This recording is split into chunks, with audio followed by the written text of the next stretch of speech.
اشرح لی صدری ویسر لی امری واحلل عقدۃ من لسانی یفقہوا قولی۔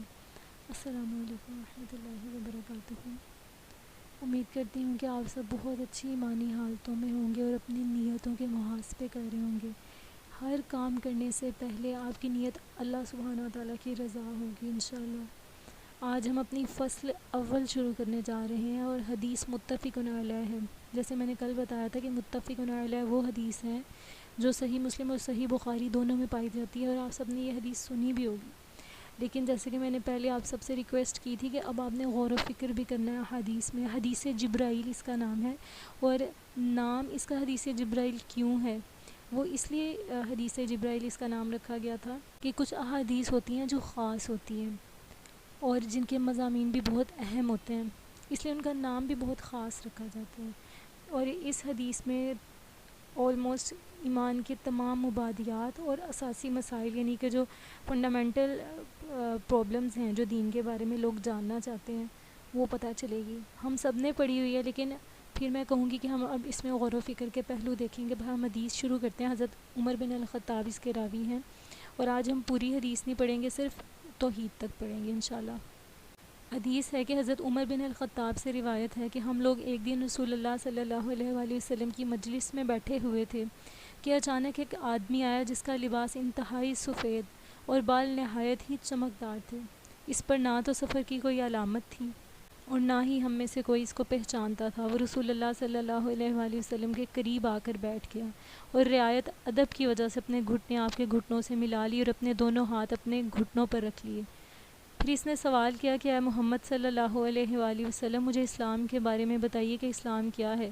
رسول اللہ صلی اللہ علیہ وآلہ وسلم نے جواب دیا، اسلام یہ ہے کہ تم گواہی دو کہ اللہ کے سوا کوئی عبادت کے لائق نہیں۔ اب انشاءاللہ تعالیٰ ہم اللہ کے سوا کوئی عبادت کے لائق نہیں، توحید جو ہے اس کے بارے میں پڑھیں گے۔ سب سے پہلے تو یہ آپ نے غور و فکر کرنا ہے کہ کیا آپ سب کی محبتوں کا منبع اللہ سبحانہ و تعالیٰ کی ذات ہے؟ اگر آپ کسی شخص سے بھی محبت کر رہے ہیں، اپنے بہن بھائیوں سے، امی سے، یا کسی دوست سے، کیا وہ آپ کی ایمانی ساتھی ہے؟ کیا وہ آپ کی دین میں مدد کرتی ہے؟ کیونکہ الحب للہ والبغض للہ، اللہ کی ذات کے لیے آپ نے محبت رکھنا۔ اپنی دوستیوں کا آپ نے دوبارہ سے ریوائز کرنا ہے کہ آیا کہ میں کسی کی دوست ہوں تو کیا مجھے اس کی دوستی آخرت میں فائدہ دے گی؟ کیونکہ اللہ کی ذات کے لیے محبت رکھنے والے عرش کے سائے میں ہوں گے جس دن کوئی سایہ نہیں ہوگا، ایسی حدیث ہے۔ تو سب سے پہلے تو آپ نے اپنی دوستیوں کو ریوائز کرنا ہے، اور پھر یہ دیکھنا ہے کہ ایک قول ہے امام کا کہ انسان سونے سے پہلے جس کے بارے میں سوچ کر سوتا ہے نا، اس سے اس کو محبت ہوتی ہے۔ تو کیا آپ سب اللہ سبحانہ و تعالیٰ کے بارے میں سوچ کر سوتے ہیں؟ سورۃ ملک پڑھ کے سوتے ہیں، آیت الکرسی پڑھ کے سوتے ہیں، اور وہ اذکار جس طرح اللہ کے نبی کرتے تھے، وہ طریقہ جو اللہ کے نبی کا تھا اس طرح آپ کرتے ہیں کہ نہیں؟ اور آخری سوچ جو آتی ہے، کیا وہ یہ آتی ہے کہ میں سب کو معاف کر کے سوں؟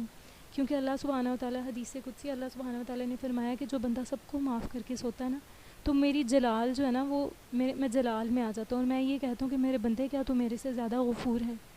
تو نے سب کو معاف کیا تو جا میں نے تجھے معاف کیا۔ تو اللہ تعالیٰ تو ہمیں قدم قدم پر بخشش عنایت کرتا ہے، ہم لوگ جو ہیں وہ تھوڑا سا ادھر ادھر ہو جاتے ہیں، لیکن انشاءاللہ اب ہم نے ادھر ادھر نہیں ہونا۔ تو آپ سب اپنی ریویژن کریں، اپنی محبتوں کے محاسبے کریں اور اپنی نیتوں کے محاسبے کریں۔ اور توحید کی علامت یہ ہے کہ ہر چیز کا اختیار اللہ کی ذات کے پاس ہے۔ اللہ کی ذات جو ہے وہ مسبب الاسباب ہے۔ اگر کوئی شخص آپ کی مدد کرتا ہے تو آپ نے یہ نہیں سوچنا کہ اس شخص نے میری مدد کیا ہے۔ اگر کسی نے آپ کے لیے دعا کیا تو آپ نے یہ نہیں سوچنا اس نے دعا کی تو میری دعا کو مجھے یہ مل گیا۔ آپ نے یہ سوچنا اللہ نے اس شخص کو میرے پاس بھیجا تو دیکھو میری دعا قبول ہوگی۔ انشاءاللہ باقی ہم کل پڑھیں گے انشاءاللہ۔ وآخر دعوانا الحمدللہ رب العالمین۔ السلام علیکم ورحمۃ اللہ وبرکاتہ۔ امید کرتے ہوں کہ آپ سب بہترین ایمانی حالتوں میں ہوں گے اور اپنی نیتوں اور اپنی محبتوں اور دوستیوں کا محاسبہ کر رہے ہوں گے انشاءاللہ۔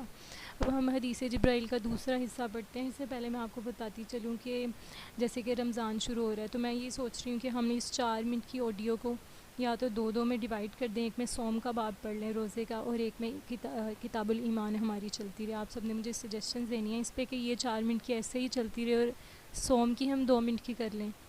تو آپ مجھے بتائیے گا، صرف آپ سب کی آسانی کے لیے میں چاہ رہی ہوں کہ آپ مجھے بتائیں کہ کس طرح آپ سن سکتے ہیں، ٹھیک ہے، مجھے ضرور بتائیے گا آپ سب. اب ہم آگے اپنی حدیث پڑھتے ہیں کہ رسول اللہ صلی اللہ علیہ وسلم سے شخص نے پوچھا، آنے والے شخص نے، کہ اسلام کیا ہے. آپ صلی اللہ علیہ وآلہ وسلم نے جواب دیا، اللہ تعالیٰ کو لائق عبادت ماننا اور محمد اللہ کے رسول ہیں، پھر پابندی سے نماز پڑھنا، زکوٰۃ ادا کرنا، رمضان المبارک کے روزے رکھنا، اور اگر استطاعت رکھتا ہو تو بیت اللہ کا حج کرنا.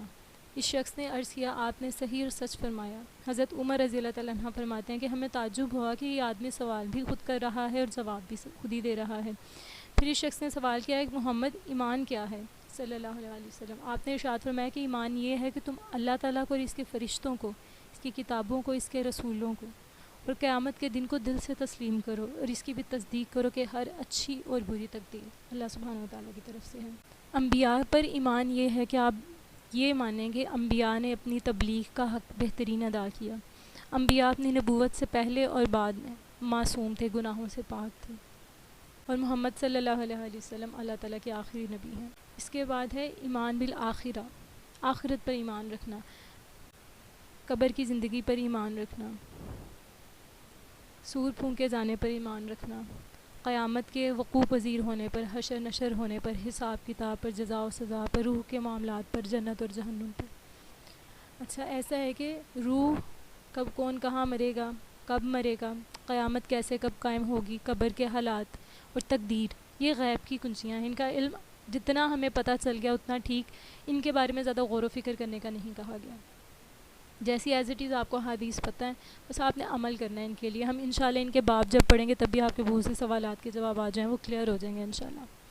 تو آخرت پر ایمان اس طرح رکھنا ہے کہ آپ نے جب بھی کوئی کام کرنا ہے نا، یا آپ سپوز کریں آپ کی کوئی خواہش نہیں پوری ہوئی یا آپ کو کوئی تکلیف پہنچی ہے، تو آپ نے یہ سوچنا ہے کہ اللہ تعالیٰ تجھے تیرے جلال کا واسطہ مجھے آخرت میں اس کا صلہ دینا ہے. اور اللہ نے آپ کو بتا بھی دیا ہوا ہے کہ ایسے لوگ جو مصیبت پر، مصائب پر صبر کرتے ہیں، انا للہ و انا الیہ راجعون پڑھتے ہیں، وہ بلا حساب کتاب جنت میں جائیں گے الحمدللہ. فرشتے روکیں گے کہ کہاں جا رہے ہو، ابھی تو حساب کتاب بھی نہیں شروع ہوا.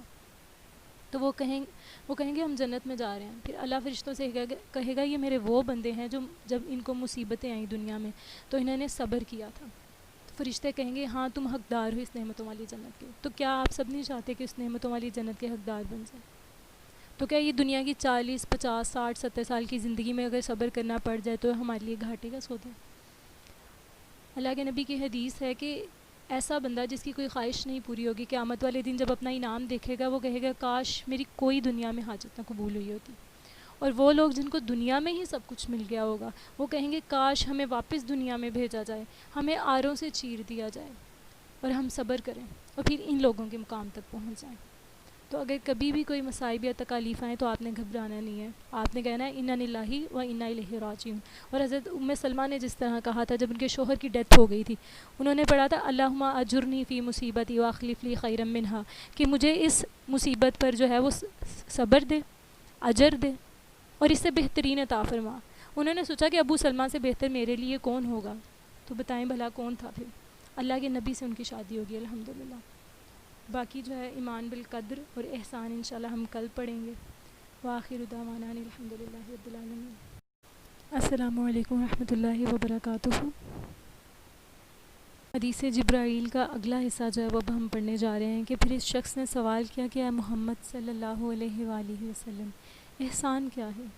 آپ نے فرمایا کہ احسان یہ ہے کہ تم اللہ تعالیٰ کی عبادت اس طرح کرو گویا تم اسے دیکھ رہے ہو، اور اگر اس کیفیت کا اختصار نہ کر سکو تو پھر یہ خیال کر لیا کرو کہ اللہ تمہیں دیکھ رہا ہے.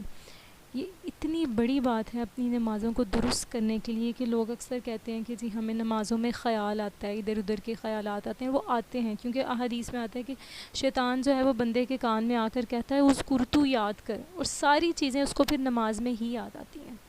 تو اس چیز کو ختم کرنے کے لیے آپ جیسے ہی اللہ اکبر کہتے ہیں اور ساری جائز چیزیں بھی آپ پر حرام ہو جاتی ہیں، اللہ سبحانہ و تعالیٰ کا چہرہ آپ کے سامنے آ جاتا ہے. تو آپ خود سوچیں اگر آپ کا محبوب آپ کے سامنے بیٹھا ہو تو کیا آپ ادھر ادھر دھیان دیتے ہیں؟ یا آپ کا چلے محبوب ہے یا آپ کا ٹیچر، آپ سوچ لیں ایگزامینر ہے وہ آپ کے سامنے انویجولیشن کر رہا ہے، آپ اس ٹائم چیٹنگ نہیں کریں گے؟ اگر ایٹ لیسٹ آپ اس کو دیکھ رہے ہیں یا وہ آپ کو دیکھ رہے ہیں، ان دونوں صورتوں میں آپ اپنا محاسبہ کر سکتے ہیں اپنی نمازوں کا. صرف یہ دیکھیں کہ اللہ سبحانہ و تعالیٰ مجھے دیکھ رہا ہے، آیا میں نے دوپٹہ جو ہے وہ ٹھیک لیا ہے، میرے خیالات پاک ہیں، میں نے دل سے نیت کی ہے کہ میں اللہ سبحانہ و تعالیٰ کے سامنے کیوں کھڑی ہے. بچپن سے جو رٹے لگا رہے ہیں الحمدللہ رب العالمین, پتہ ہی نہیں ہے کہ ایاک نعبد و ایاک نستعین جب آنا ہے تو ہم نے کہنا ہے کہ اللہ ہم صرف تیری عبادت کرتے ہیں, تجھ سے مدد مانگتے ہیں. اگر میں آج پریشان ہوں تو میں تجھ سے مدد مانگتی ہوں, تیرے سوا میرا کوئی دوست نہیں ہے, تو ہی میرا بہترین دوست ہے, تو نے مجھے مشکلات سے نکالا ہے, مجھے سیدھے رستے کی طرف لے کر آنا ہے. کیا آپ سب کہتے ہیں ایاک نعبد و ایاک نستعین پر؟ کیا سوچ کر نماز پڑھتے ہیں آپ؟ یا آپ نے سوچنا ہے؟ اب یہ آپ کو فوڈ فار تھاٹ دے دیا میں نے. پھر اس شخص نے سوال کیا کہ قیامت کے بارے میں مجھے بتائیے کہ قیامت کب آئے گی. رسول اللہ صلی اللہ علیہ وآلہ وسلم نے ارشاد فرمایا کہ اس کے متعلق سوال کرنے والے اور جواب دینے والے دونوں کا علم برابر ہے. پھر اس شخص نے سوال کیا کہ قیامت کی نشانیاں ہی بتا دیجیے. آپ صلی اللہ علیہ وآلہ وسلم نے فرمایا لونڈی اپنے مالک کو جنم دے گی. اب اس کی اگر ہم تھوڑی سی تشریح پڑھیں تو قیامت کی ہیں جو 3 قسمیں ہمیں احادیث سے ملتی ہیں, قیامت صغریٰ, قیامت وسطیٰ اور قیامت کبریٰ. قیامت صغریٰ کیا ہے؟ رسول اللہ صلی اللہ علیہ وآلہ وسلم نے فرمایا من مات فقد قامت قیامہ, کہ جو شخص فوت ہو گیا سمجھو اس کی قیامت قائم ہوگی, کیونکہ اس کا وہ منقطع ہو جاتا ہے نا سلسلہ نیکیوں کا. تو اپنے لیے آپ نے نیکیوں کے پودے لگانا نہیں بھولنا. اگر آپ ماں ہیں, آپ ٹیچر ہیں, تو آپ نے اپنے بچوں کی تربیت کرنی ہے کہ کل کو اگر وہ پڑھیں گے تو آپ کے لیے صدقۃ جاریہ ہوں گے انشاءاللہ. آپ بہن ہیں, بھائی ہیں, آپ کسی کے ساتھ جب بیٹھ کر اٹھیں ایٹ لیسٹ اس کے اندر ایک حدیث, ایک آیت, ایک اچھی سوچ ڈال کر اٹھیں, اسے سوچنے پر مجبور کر کے اٹھیں. وہی بات کہوں گی کہ اپنی دوستیوں کا محاسبہ کریں. کیا وہ آپ کے ساتھ بلوٹوتھ پہ گانے شیئر کرنے والی دوست ہے یا حدیث شیئر کرنے والی دوست ہے؟ آیا وہ آپ کو جنت میں لے کر جانے والی دوست ہے یا آپ کا جہنم کی طرف رستہ بنانے والی دوست ہے؟ تو آپ سب نے اپنی دوستیوں کا انشاءاللہ محاسبہ کرنا ہے. اس کے بعد قیامت وسطیٰ کی بات کریں کہ اللہ کے نبی صلی اللہ علیہ وآلہ وسلم نے ایک بچے کی طرف اشارہ فرمایا اور کہا کہ جب یہ بوڑھا ہو جائے گا تو قیامت قائم ہو جائے گی. یہ مراد ہے جب ایک زمانہ ختم ہوتا ہے اور دوسرا شروع ہوتا ہے تو قیامت آ جاتی ہے. جیسے کہ صحابہ کا زمانہ ختم ہو گیا, پھر تابعی, پھر تبا تابعی, یہ ایک ایک زمانہ ایک ایک قیامت ہوگی. قیامت کبریٰ وہ قیامت ہے جو ہم سب کو پتہ ہے, ان دنیا کا سارا نظام ختم ہو جائے گا. بہت سے لوگوں کی آنکھ کھلے گی کہ کاش ہم توبہ کر لیں, کاش ہمیں تھوڑی سی مہلت مل جائے. تو آج جو آپ کو مہلت ملی ہے اس سے فائدہ حاصل کریں. وآخر دعوانا الحمدللہ رب العالمین. السلام علیکم ورحمۃ اللہ وبرکاتہ. آج ہم حدیث جبرائیل کا انشاءاللہ تعالی آخری پارٹ پڑھیں گے. آنے والے شخص نے اللہ کے نبی قیامت کی نشانیاں بتا دیجیے. آپ نے فرمایا لونڈی اپنے مالک کو جنم دے گی, پاؤں سے ننگے, جسم سے ننگے, فقیر اور بکریاں چرانے والوں کو عالیشان محلات میں غرور اور تکبر کی زندگی بسر کرتے ہوئے دیکھو گے. حضرت عمر رضی اللہ تعالیٰ عنہ ارشاد فرماتے ہیں کہ پھر وہ آدمی چلا گیا اور میں نے اس کے بارے میں فوراً آپ صلی اللہ علیہ وآلہ وسلم سے کچھ نہ دریافت کیا, کچھ دیر توقف کیا. پھر رسول اللہ صلی اللہ علیہ وآلہ وسلم نے خود ہی مجھ سے پوچھا کہ عمر جانتے ہو وہ سوالات کرنے والا شخص کون تھا؟ میں نے عرض کیا اللہ اور اس کے رسول ہی زیادہ جانتے ہیں کہ وہ کون تھا. آپ صلی اللہ علیہ وآلہ وسلم نے فرمایا وہ حضرت جبرائیل علیہ السلام تھے جو اس طرح سے تم لوگوں کو دین کی تعلیم دینے کے لیے آئے تھے. اب یہاں پہ جیسے کہ میں نے آپ کو پہلے بتایا تھا کہ دین اسلام میں جب لوگ داخل ہوئے تو لوگ رسول اللہ صلی اللہ علیہ وآلہ وسلم کے کہنے کے باوجود بھی ان کی ہیبت اور رعب کی وجہ سے ان سے سوال نہ کر سکتے تھے. تو حضرت جبرائیل علیہ السلام انسانی شکل میں آئے, رسول اللہ صلی اللہ علیہ وآلہ وسلم کی خدمت میں آ کر فرمایا اور اس طرح کے سوالات کیے اور پھر خود ان کے جوابات اللہ کے نبی سے لیے تاکہ وہ پاس بیٹھنے والے لوگ جو ہیں جو جھجک کی وجہ سے سوالات نہیں کر پاتے ان کے سوالات کے جوابات مل جائیں. اب یہاں پر اس سے کیا مراد ہے کہ لونڈی جو ہے وہ اپنے مالک کو جنم دے گی. اس کی کئی جو ہیں تشریح کی ہیں علماء نے, ان میں سے سب سے اہم جو ہیں 2 سے 3 ہیں جس میں یہ کہا گیا ہے کہ نافرمانی اور معصیت اتنی زیادہ بڑھ جائے گی کہ لوگ جو ہیں اپنے والد برا بلا کہیں گے. جس طرح کہ اپنے غلاموں سے پیش آیا جاتا ہے ویسے ہی وہ اپنے ماں باپ کے ساتھ پیش آئیں گے. دوسرے قول کے مطابق بیٹی اپنی ماں پر نافرمانی کی وجہ سے ایسے حکم چلائے گی جیسے اپنے غلام پر حکم چلایا جاتا ہے. تو میں آپ سب سے ریکویسٹ کروں گی کہ اپنے ماں باپ جو ہیں وہ کبھی بھی ان کا نعم البدل بھی نہیں ہوتا اور ہمیشہ زندگی کا کوئی پتہ نہیں ہوتا، آنے کی ترتیب ہوتی ہے، جانے کی کوئی ترتیب نہیں ہوتی. تو اپنے ماں باپ کو کبھی دھوکہ نہ دیں، کبھی ان کے ساتھ غلط بیانی اونچی آواز میں بات نہ کریں، ان کے کہے بغیر ان کی باتیں سمجھ جایا کریں. وہ اب بوڑھے ہو رہے ہیں اور آپ سب جوان ہو رہے ہیں، آپ کی قوت اور طاقت زیادہ ہے، لیکن اپنی طاقت، اپنی قوت، اپنی تعلیم یہ مت کہیں کہ امی آپ کو نہیں پتہ. ایسا نہ کہیں، وہ ماں ہے، اس نے ہی آپ کو پیدا کیا ہے اور اس کو حق بنتا ہے وہ آپ کو کچھ بھی کہہ لے، آپ کی زندگی انہی کی وجہ سے ہے. تو اپنے ماں باپ کی نا بہت زیادہ، کیونکہ سب کے پاس ہی لوگ نہیں بھی ہوتے، کسی کے ان سے پوچھیں جن کے پاس نہیں ہے، تو اپنے ماں باپ کی قدر کریں ان کے لیے. اگر وہ نہیں ہیں تو پھر بھی مایوس ہونے کی بات نہیں. اللہ کے نبی ہمارے لیے بہترین اسوہ حسنہ ہیں کہ ان کی والدہ جو تھیں، ان کی وفات کے کچھ عرصہ بعد ان کی والدہ کی ڈیتھ ہو گئی. ان کے فادر جو تھے وہ ان کے پیدا ہونے سے پہلے ہی فوت ہو چکے. تو اللہ کے نبی جو ہے ان کی زندگی ہمارے لیے بہترین اسوہ حسنہ ہے کہ ہم مایوس نہ ہوں کبھی، لیکن ہم اپنے ماں باپ کے لیے صدقہ جاریہ تو بن سکتے ہیں نا انشاءاللہ. یہاں خصوصی طور پہ بیٹی کا ذکر اس لیے کیا گیا ہے کہ بیٹیاں جو ہوتی ہیں وہ غمخوار ہوتی ہیں، ہمدرد ہوتی ہیں. تو جب بیٹی جو ہے وہ نافرمانی شروع کر دے تو وہ زمانہ جو ہے نا اس کے بعد قیامت پھر آئے گی. اچھا، اس کے علاوہ ایک اور تشریح ہے، اس کے مطابق کہ قیامت تب قائم ہوگی جب شریف اور عزت والے لوگ جو ہیں وہ ذلیل ہو جائیں گے اور جھوٹے اور مکار لوگ جو ہیں ان کو اچھے اچھے عہدے ملنا شروع ہو جائیں گے. اچھا، یہاں میں آپ کو نا غیب کی کنجیوں کی ایک حدیث جو ہے جو اس پورشن میں قضاء و قدر کے پورشن میں آنی تھی کہ تقدیر جو ہے، میں نے آپ کو بتایا تھا کہ غیب کی کنجیوں میں سے ایک کنجی ہے. اب غیب کی 5 کنجیاں ہیں. سورۃ لقمان کی ایک آیت ہے، ان اللہ عندہ علم الساعہ، کہ ان چیزوں کا علم اللہ سبحانہ و تعالیٰ کو ہے.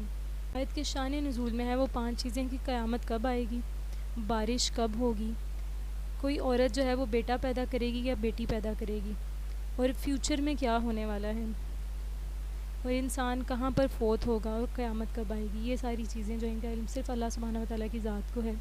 تو ان چیزوں کو ایز اٹ از قبول کرنا چاہیے. بینگ اے مسلم ہمارا یہ فریضہ ہے کہ ہم ایز اٹ از، جیسے اللہ نے کہا ہے کہ غیب پر یقین رکھو، ہم نے رکھنا ہے کہ یہ چیزیں ہوں گی انشاءاللہ تعالیٰ، ضرور ہوں گی. آخر دعوانا الحمدللہ رب العالمین.